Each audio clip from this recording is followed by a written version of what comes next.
Hey guys, welcome to the show. My name is Chris Rock and I'm so happy to be here. Welcome to Know Your Christory. Know Your Christory is a show where I drop historical facts and give a little bit of the tea in those drops.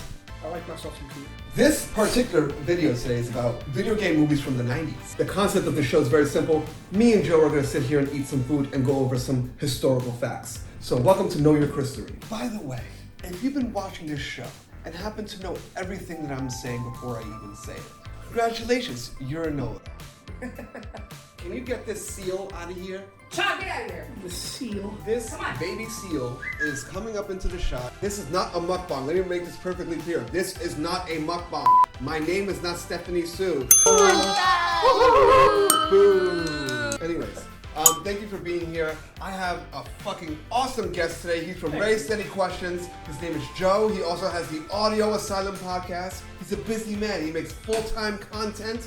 Right? I try to. Joe, how are you, man? I'm good, man. I'm good. I'm even better that this piece of pepperoni pizza is looking at me right now. The shine is incredible, yes. I will admit. I'm gonna school you guys on some facts. John and Joe's Pizza.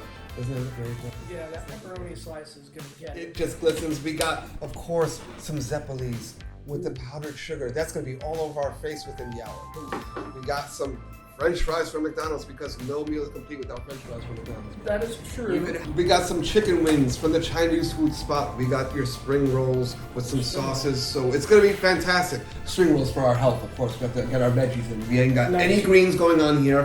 Thankfully, we have our fucking health covered. Joe was an awesome guest on Ready Steady Questions. So Joe, what have you been up to these days, man? It's been about 2 years since we shot the show. Still doing content. We're at 30 bear pongs. By the time you guys watch this, I will be the former bear pong champion.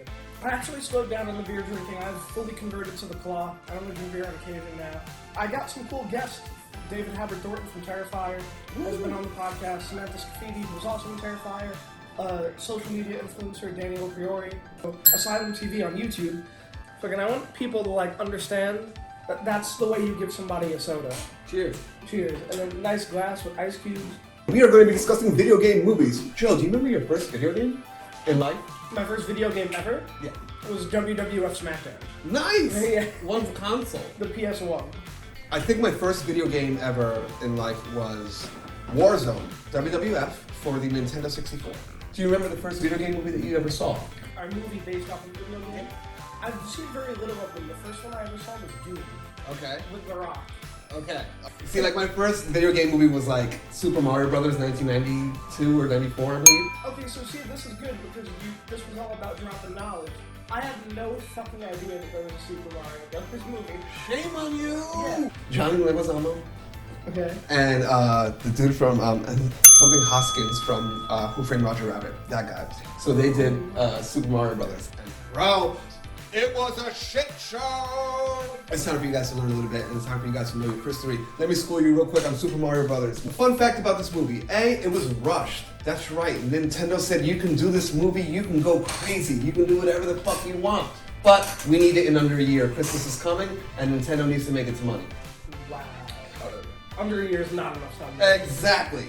Another fun fact about this movie is that it was directed by a husband and a wife who never really directed shit before. So Nintendo was very, very much chill about what they wanted to do with the movie or the game. There was literally a 20-minute conversation between Nintendo people and the movie people.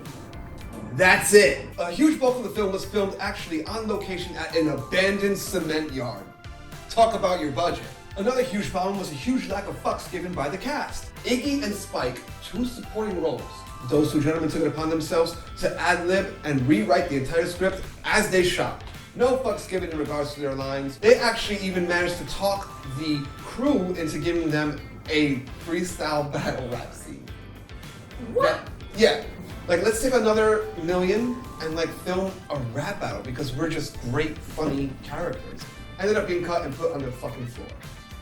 Is this movie available on Blu-ray?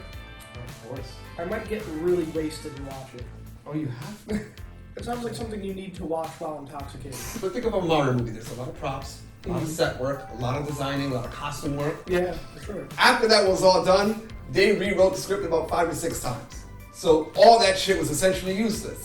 On top of that, John Leguizamo and Hoskins were taking full-on shots of scotch in between takes. They were getting sauce, bro. No one wanted to be there.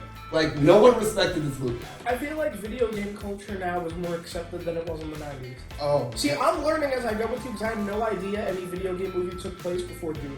Oh, great. Great. I have not a fucking clue. You know your Christory. During one of the greatest scenes of the film, Johnny Leguizamo was actually driving the van, but was completely toasted. Ended up slamming on the brakes because he was wasted, and Mario's in the passenger seat, and the door slams and breaks his hand. This is how a slice of pepperoni pizza should look. I know this is gonna be good.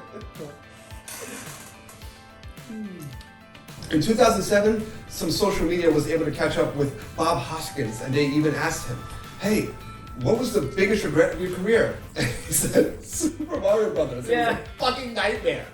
No one wanted to be there. He had nothing good to say about the movie. Yeah, so I've been saying in conversation with friends recently that it's been hard for me to get excited for movies the past few years. I think after Spider-Man, I was like, yo, where the fuck am I gonna go from here? I love The Rock, but I don't know how excited I am for Black Adam. Oh! Yeah, we're gonna get weird. What are we doing? I'm gonna put some soy sauce on my pizza. Yeah? Yeah, hey, listen, man. Great man. I'm on camera. Go hard or go home, right? Okay. So the next film I want to bring up to you is Street Fighter. Have you ever played Street Fighter? Love Street Fighter. I don't know the names of the characters. But Okay. I'm more of a Mortal Kombat guy. Oh! I'm talking with food in my mouth like I'm fucking 5. I apologize. It's okay. I did not know there was a Street Fighter movie though. They made a Street Fighter movie, and it was a huge deal because Mario Brothers had just came out, and that was a huge deal for what it was at the time. And the two main leads were going to be Jean-Claude Van Damme and Raul Julia. That's good casting. Great casting. But the problem was is that Jean-Claude Van Damme was an absolute cokehead. So he was never to be found on set. When it was time for shooting, he wouldn't come out of his trailer. They would always have to send like mad people to get him to come out of his trailer because he was doing coke binges. And then on top of that, he would leave for the weekend. They shot in another country, so he would just go to like Hong Kong for the weekend. Monday, it's time to shoot, and of course, Mr. Van Damme is a no-show. The problem with Van Damme is that he had a lot of tight shots and a lot of dialogue in which no one knew what the hell he was saying. I know you like to look at yourself on television, you son of a bitch. So look at this. So this film was directed by a person that was making their second director debut. During the filming of this movie, sadly, Raul Julia was diagnosed with stomach cancer. And it was terminal. Damn. Our boy was on his way out. It was very unfortunate. So his first scenes that were filmed were the action scenes, which is usually not the case, but since he was so sick and so thin, and he dropped so much weight, he's basically like, the guy was dying. He was finishing chemo, and then coming to the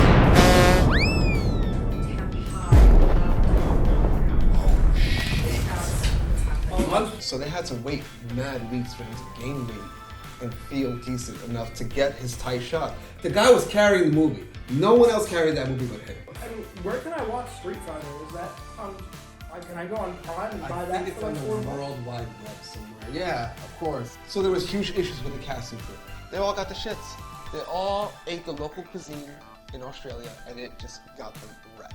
And just when the cast was nice and messed up from the food, the crew, I'm talking your directors, lighters, grips, all those boys, they got sick from the water. A lot of the stuntmen in the movie were actually busted at the airport for steroids. That doesn't surprise me. Like, what? Yeah. Like, this is the last headache I need. I just need to make this movie. So another fun fact, this one is a little bit more wholesome for you. Raul Julia actually took this role, and while reading the script and learning about like the character, he mentioned the title to his kids. And Street Fighter 2 at the time was like the biggest game. Yeah, and they were just like, Street Fighter! Ah! Yeah. So of course, since they were really hype about it, he took the role. He knew he was basically on the outs, and he wanted to have something for his children, like a dying gift. You got wholesome Raul Julia, then you got coked up, Jean-Claude Van Damme, not coming out of his room acting up. Mr. Jean-Claude Van Damme was actually known for taking simple, one-shot takes and making them into long, day-long shoots because he was such a hot mess.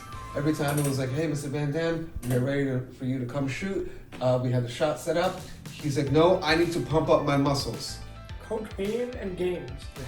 The weirdest thing is that you have someone like Jean-Claude Van Damme who was just banging Kylie Minogue Yeah, banging his castmate and just like acting a fool. And then you have Raul Julia, who's known for at nights sneaking off the set to go to the casino. Let's take a call. Hello, Sally.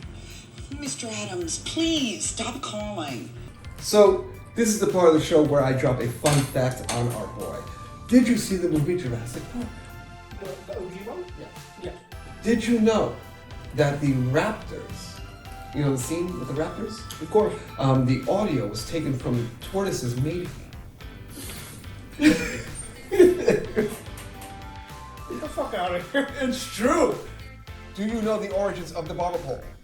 No. No. I do not know the origin of the Bible. Okay, so have you ever seen the white and red striped barber pole? Yes. Okay. The candy cane. Yeah. So, back in the day, the barber basically did everything. He did your teeth. He did, if you had an infection in your balls, he was the person that you go to see. Really? Yeah, he did everything. Like, back in like the old days. So, what would happen is if you had a toothache, I got you, bro. I'm the dentist, I'm the barber, I do everything. So I do the hair, and then one of them is got teeth, yeah? Take it out, they grab the rags, and then the rags go outside to hang to dry. Shit. Green, the white and red. Oh, fuck. Yeah. That's interesting as hell.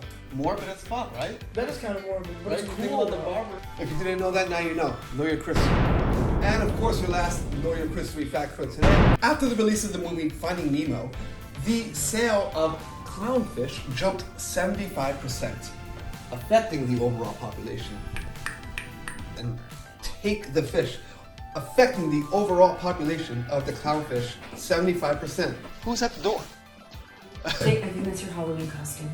If you want to see all my creative content, follow audio_asylum_podcast on Instagram and subscribe to our YouTube channel, Asylum TV, where we play a ridiculous game Dare Pong, and we got some skits coming up, and hopefully some very interesting guests to be on the podcast very soon. Alright, so let's do this real slow. We're gonna make it go across the screen. You ready? Underclass hero _9. 999. Y'all went in the wrong direction, but that's cool. Underclass hero 999 on Instagram. Thank you for being with me, man. No problem. This is Thanks fucking for having me. pleasure. And you can check him out on the new show, Ready Steady Questions. And you can see Joe on Very Steady Questions dropping on Halloween this year on our YouTube. Link in the description.